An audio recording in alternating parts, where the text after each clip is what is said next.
વહાલા દર્શક મિત્રો, ફરી એકવાર સ્તવન કાર્યક્રમમાં ભાગ લેવા બદલ આપ સૌનો હૃદયપૂર્વક આભાર માનું છું. આજે આપણે બાઇબલમાંથી ગણનાના પુસ્તકમાંથી 21 અને 22મા અધ્યાયનો અભ્યાસ કરીશું, જેમાં ઈશ્વરે તેમના હેતુઓને સિદ્ધ કરવા માટે ઇઝરાયેલીઓનો ઉપયોગ કર્યો હતો. મોઆબના રાજા બાલાકે બલામને ઇઝરાયેલીઓને શ્રાપ આપવા માટે ભેટો દ્વારા લલચાવ્યો હતો.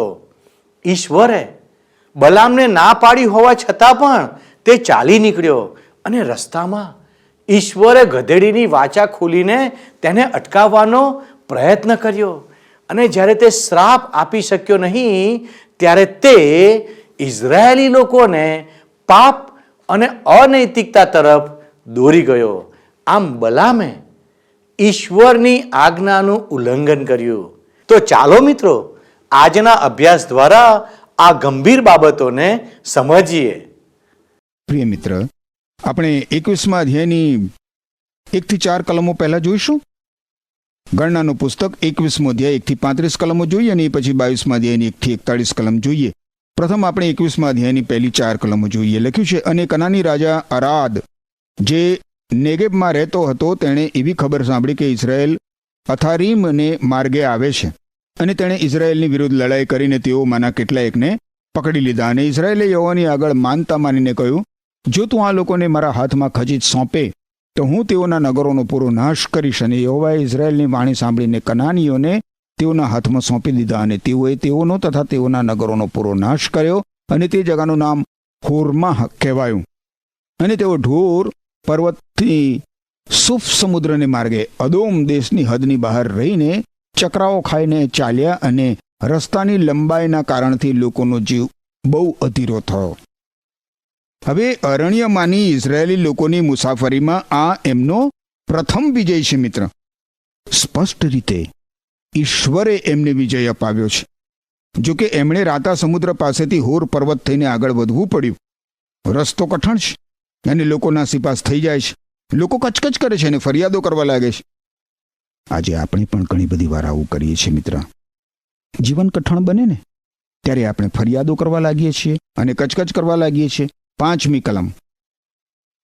કલમમાં લખ્યું છે, અને લોકો દેવની તથા મૂસાની વિરુદ્ધ બોલ્યા, અને તમે અમને અરણ્યમાં મરી જવાને માટે મિસરમાંથી કેમ કાઢી લાવ્યા છો? કેમ કે અન્ન નથી ને પાણી પણ નથી, ને અમારા જીવ આ હલકા અન્નથી કંટાળે છે.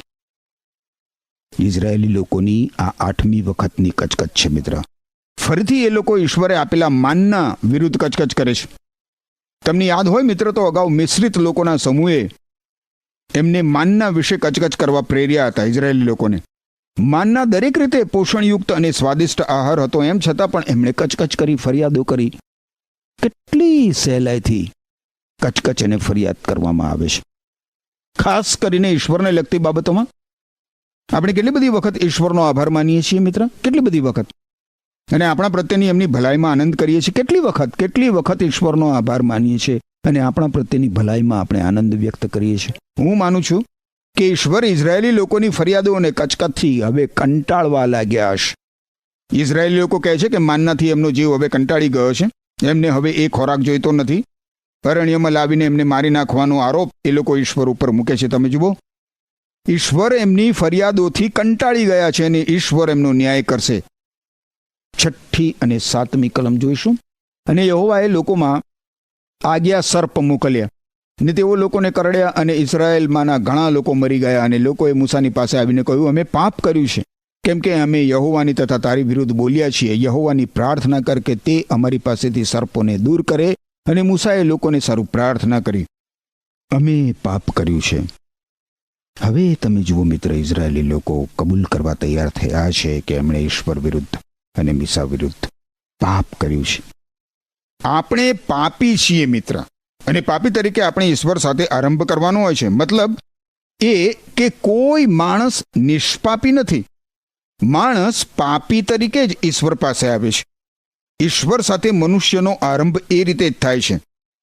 ઈસુ ખ્રિસ્ત પાપી મનુષ્ય માટે મરણ પામ્યા અને તે પાપીઓને ચાહે છે.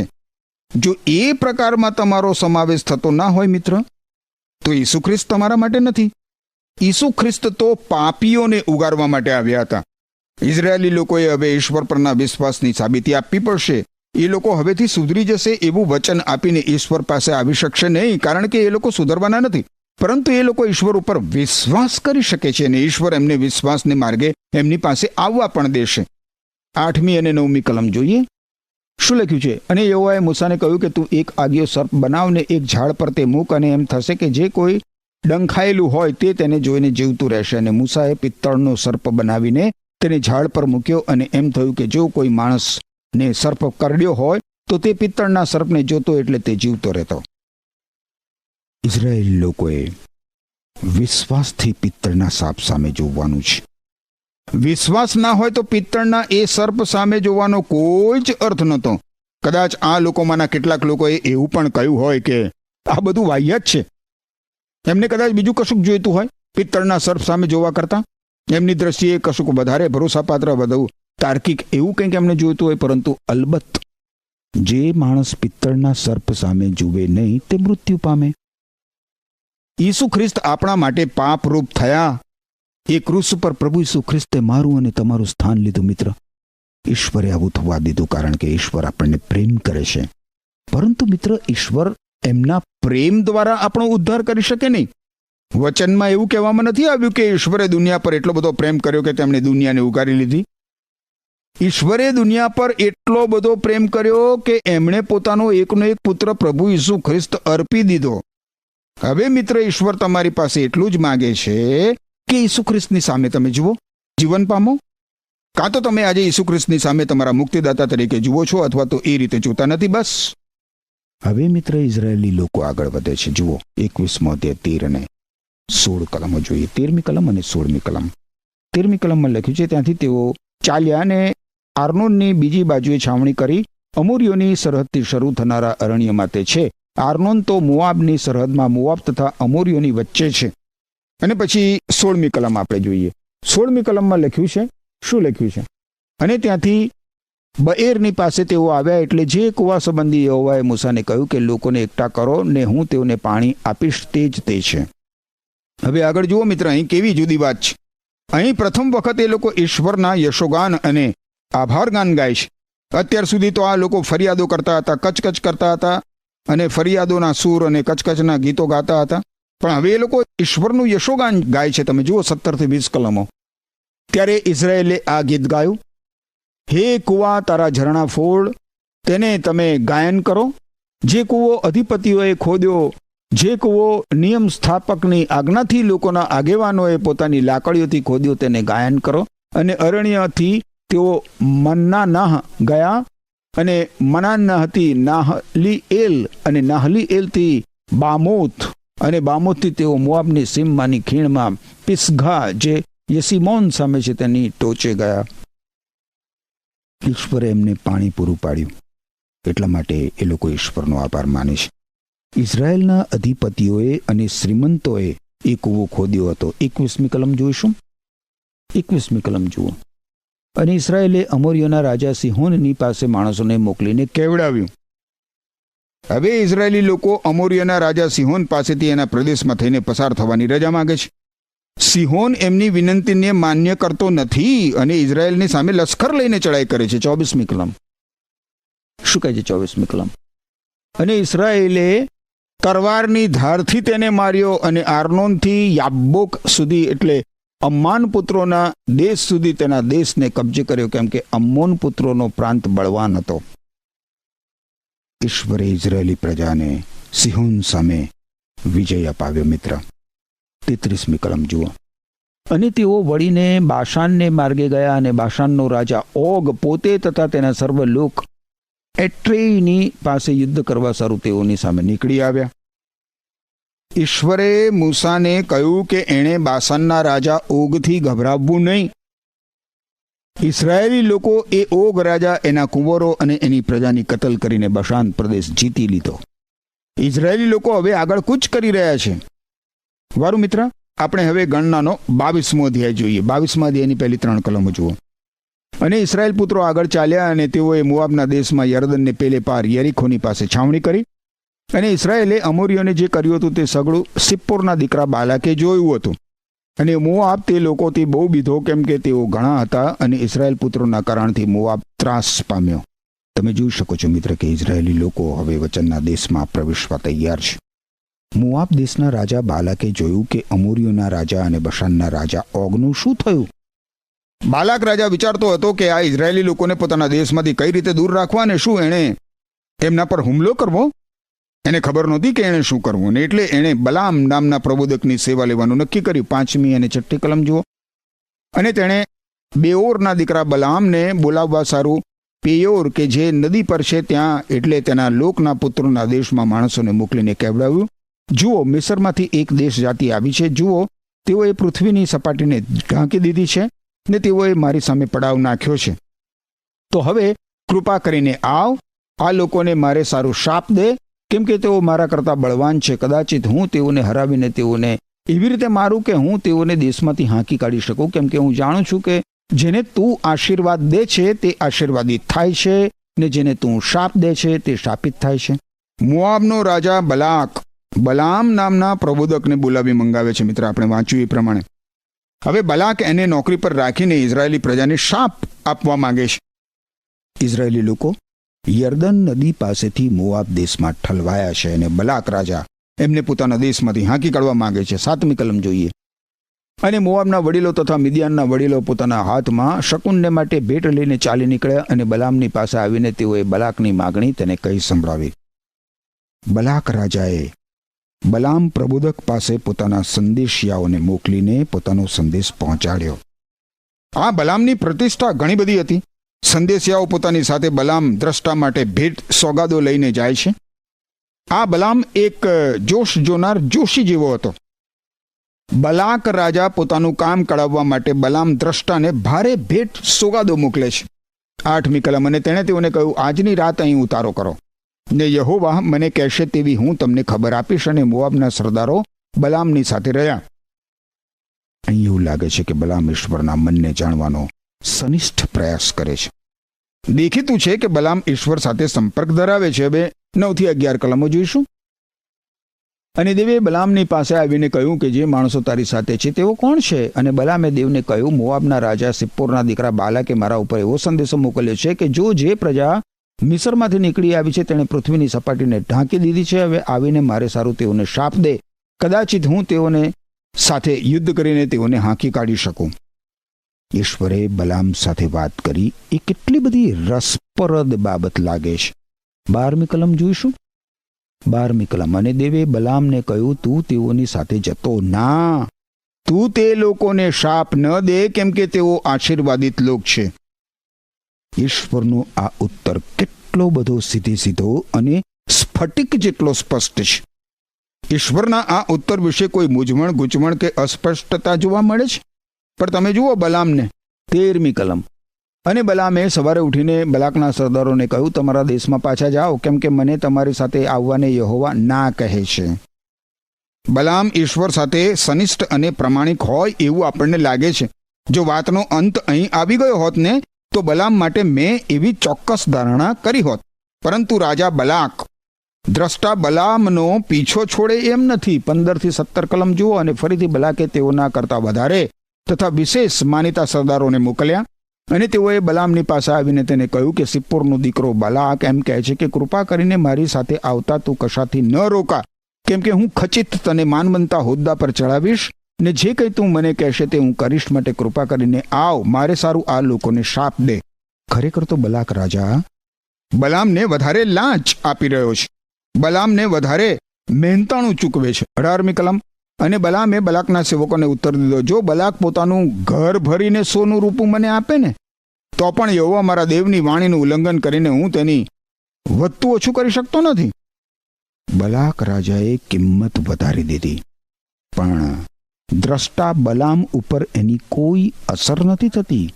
બલામ બલાક રાજાની માગણીને ઠુકરાવી દે છે. અહીં આપણને બલામ ઘણો બધો ધાર્મિક લાગે છે. મને એવું લાગે છે કે હું અહીં ઇતિ સિદ્ધમ શબ્દ ઉચ્ચારું, પણ મને બીજો એક વિચાર આવે છે. બલામ એટલો બધો સચ્ચાઈથી ભરપૂર ના હોઈ શકે. શા માટે એણે ઘર ભરીને સોના રૂપાની વાત કરી?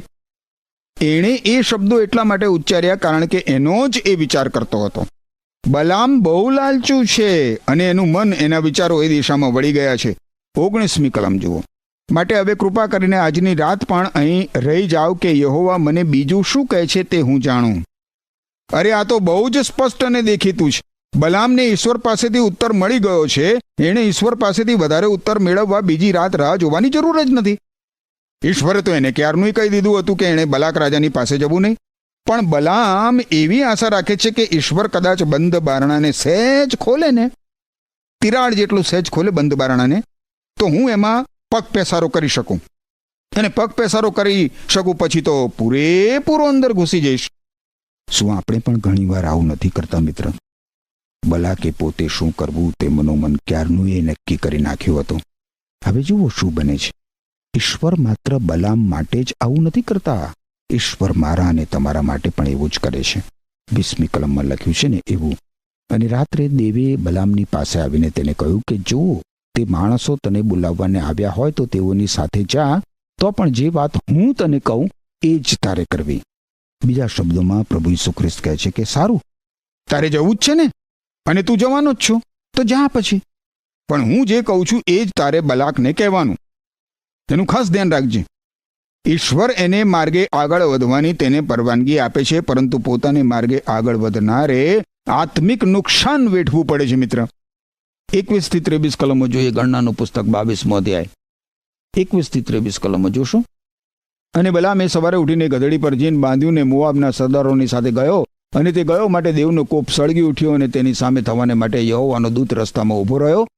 તે તો પોતાની ગધેડી પર બેઠેલો હતો અને તેની સાથે તેના 2 ચાકર હતા. અને ગધેડીએ યહોવાના દૂતને પોતાની તરવાર હાથમાં લઈને ઊભેલો જોયો. અને ગધેડી માર્ગમાંથી મરડાઈને ખેતરમાં વળી અને બલામે ગધેડીને પાછી વાળીને રસ્તામાં લાવવાને તેને મારી. બલામે ઈશ્વર પાસેથી સીધો ઉત્તર મેળવ્યો હોવા છતાં પણ એને ઈશ્વરનો એ ઉત્તર ગમ્યો નહોતો. હવે ઈશ્વર પોતાના દૂતને મોકલે છે, પરંતુ બલામ પ્રબોધક પાસે ઈશ્વરનું મન, ઈશ્વરના વિચારો છે જ નહીં. આપણે જોઈ શકીએ છીએ મિત્ર કે એનામાં આત્મિક સૂઝ સમજ નથી. આ મૂંગા પ્રાણીને સમજવામાં પણ એ નિષ્ફળ જાય છે. 24 થી 26 કલમો. અને યહોવાનો દૂત દ્રાક્ષાવાળીઓની વચમાં ઊંડા રસ્તામાં ઊભો રહ્યો. આ તરફ ભેખડ, તેમ એ તરફ પણ ભેખડ હતી. અને ગધેડીએ યહોવાના દૂતને જુઓ અને ભીંત સાથે દબાય તે ભીંત સાથે બલામના પગને ભચડ્યો અને તેણે ફરીથી તેને મારી. અને યહોવાનો દૂત આગળ ગયો ને જ્યાં જમણે કે ડાબે મરડવાનો માર્ગ નહોતો એવી સાંકડી જગ્યામાં ઊભો રહ્યો. તમે જુઓ મિત્ર, બલામ ગમે તેમ પણ આગળ જ વધવા માંગે છે. આ બલામ લાલચુ માણસ છે. 27-28 કલમો. અને ગધેડીએ યહોવાના દૂતને જોયો અને બલામને લઈને તે બેસી ગઈ. અને બલામને રોષ ચડ્યો અને તેણે ગધેડીને લાકડી મારી. અને યહોવાએ ગધેડીની વાચા ખોલી અને તેણે બલામને કહ્યું, મેં તને શું કર્યું છે કે તે આ 3 વાર મને મારી છે? આ અદ્ભુત એવો ચમત્કાર છે મિત્ર. ઈશ્વર પોતાનો સંદેશ બલામના મનમાં ઉતારવા આ રીતનો ઉપયોગ કરે છે. 29 થી 31 કલમોમાં લખ્યું છે. અને બલામે ગધેડીને કહ્યું, તે મારી મશ્કરી જેવું કર્યું છે. માટે જો મારા હાથમાં તરવાર હોત તો સારું, કેમ કે હું તને હમણાં મારી નાખત. અને ગધેડીએ બલામને કહ્યું, શું હું તારી ગધેડી નથી કે જેના પર તે તારા આખા જન્મારાભર આજ સુધી સવારી કરી છે? તને એમ કરવાની કોઈ દહાડે મને ટેવ હતી? અને તેણે કહ્યું, ના. ત્યારે યહોવાએ બલામની આંખો ઉઘાડીને તેણે યહોવાના દૂતને પોતાની તરવાર હાથમાં લઈને માર્ગમાં ઉભેલો જોયો. અને તેણે માથું નમાવીને તેને દંડવત કર્યા. ઈશ્વરના દૂતે ફરીથી બલામને ચેતવણી આપી કે તેણે ઈશ્વર તેને જે કહે એ જ બોલવું. બલામ એ પછી બલાક રાજાને મળવા આગળ ચાલે છે. 32 થી 35 કલમો જુઓ. અને યહોવાના દૂતે તેને કહ્યું, તે તારી ગધેડીને આ 3 વાર કેમ મારી છે? જો હું તારી સામો થવાને નીકળી આવ્યો છું, કેમ કે મારી આગળ તારો માર્ગ વિપરીત છે. અને ગધેડીએ મને જોયો ને આ 3 વાર મારી સામેથી તે મરડાઈ ગઈ. જો તે મારી સામેથી તે મરડાઈ ગઈ ન હોત તો અત્યાર પહેલા મેં તને મારી નાખ્યો હોત ને તેને બચાવી હોત. પછી આગળ. અને બલામે યહોવાના દૂતને કહ્યું, મેં પાપ કર્યું છે, કેમ કે તું મને અટકાવવાને રસ્તામાં ઊભો હતો તે હું જાણતો નહોતો. અને હવે જો તને ખોટું લાગે છે તો હું પાછો જઈશ.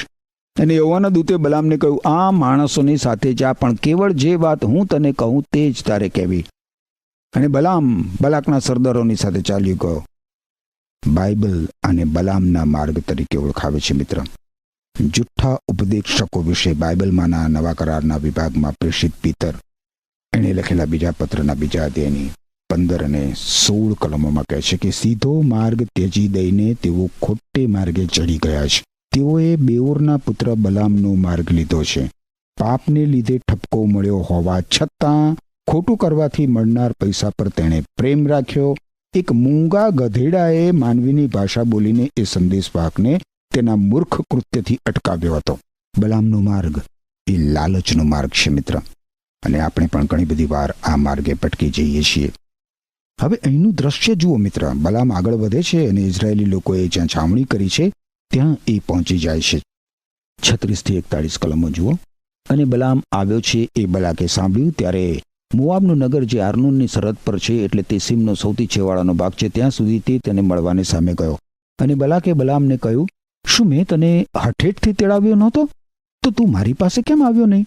શું હું નિઃસંશય તને માનવંતે હોદ્દે ચડાવી શકતો નથી? અને બલામે બલાકને કહ્યું, જો હું તારી પાસે આવ્યો છું, શું હવે હર કોઈ બોલવાની મને સત્તા છે? જે વાત દેવ મારા મુખમાં મૂકે તે જ હું બોલીશ. અને બલામ બલાકની સાથે ગયો અને તેઓ કિર્યાથ હુસોથ આવ્યા. અને બલાકે ગોધાઓનો તથા ઘેટાઓનો યજ્ઞ કર્યો. અને બલામ તથા જે સરદારો તેની સાથે હતા તેઓની પાસે તેણે માણસો મોકલ્યા. અને સવારે એમ થયું કે બલાક બલામને બઆલના ઉચ્ચ સ્થાનોમાં લઈ ગયો, અને ત્યાં લોકોનો સૌથી છેવાડાનો ભાગ પણ એ જોઈ શકતો હતો. આ બાલાક રાજા બલામ પ્રબોધકને પર્વતની ટોચ ઉપર લઈ જાય છે, જ્યાંથી એ ખીણમાં ઇઝરાયેલી લોકોના પડાવને બરાબર જોઈ શકે. શૈતાન પણ તમારી અને મારી ઉપર દ્રષ્ટિ રાખે છે, જેમ ઈશ્વર મારી અને તમારી ઉપર દ્રષ્ટિ રાખે છે એ રીતે મિત્ર. અને શૈતાન આપણને ઈશ્વરના માર્ગોથી દૂર ભટકાવી દેવાનો પ્રયત્ન કરે છે. પણ એ જ સમયોમાં, એવા જ સમયોમાં સૌથી વધારે અગત્યની બાબત જો કોઈ હોય આપણી પાસે, તો એ બાઇબલમાંના ઈશ્વરના પવિત્ર વચનો છે મિત્ર. કારણ કે બાઇબલમાંના ઈશ્વરના પવિત્ર વચનો એ તો આત્માની તરવાર છે. એ તરવાર વડે આપણે શૈતાનનો સામનો કરી શકીએ છીએ. ઈશ્વરના માર્ગમાંથી ચલિત થતા બચી જઈ શકીએ છીએ. બાઇબલમાંના ઈશ્વરના પવિત્ર વચનો એ મારા અને તમારા પગોને માટે દીપક સમાન છે, તમારા અને મારા જીવન માર્ગને માટે પ્રકાશરૂપ છે. એ જ વચનોના પ્રકાશમાં જીવવા માટે ઈશ્વર તમને કૃપા આપો. આમેન. વહાલા દર્શક મિત્રો, આજનો કાર્યક્રમ નિહાળ્યા બાદ હું એક અપેક્ષા રાખું છું કે આપ અમને અવશ્ય એક ફોન કરશો અને અમારા પ્રતિનિધિની સાથે પ્રાર્થના તમે કરી શકો છો. વહાલા મિત્રો, આજે વિશ્વાસીઓની પરિસ્થિતિ દર્શાવે છે કે આપણે ઈસુના લોહીથી બચી ગયા છીએ. તેના કારણે આપણે સ્વર્ગના રાજ્યથી વંચિત રહીશું નહીં. પરંતુ જો આ સ્થિતિમાં આપણે ઈશ્વરની આજ્ઞાનું પાલન ન કરીએ અને ભૂલો કરીએ તો આપણે તેના પરિણામોથી બચી શકતા નથી. ઈશ્વર ફક્ત પસ્તાવો કરનાર પાપીની જ સજાને મોકૂફ રાખે છે, કારણ કે તે તેને માફ કરે છે. તેથી મિત્રો, આપણે ઈશ્વરના વચનોનો ઉપયોગ આપણા પોતાના હિત માટે જ નહીં, પરંતુ ઈશ્વરની ઈચ્છાને જાણવા અને તેમની આજ્ઞાઓનું પાલન કરવા માટે કરીએ. ઈશ્વર આ બાબતો સમજવા આપણ સર્વને સહાય કરો. આમેન.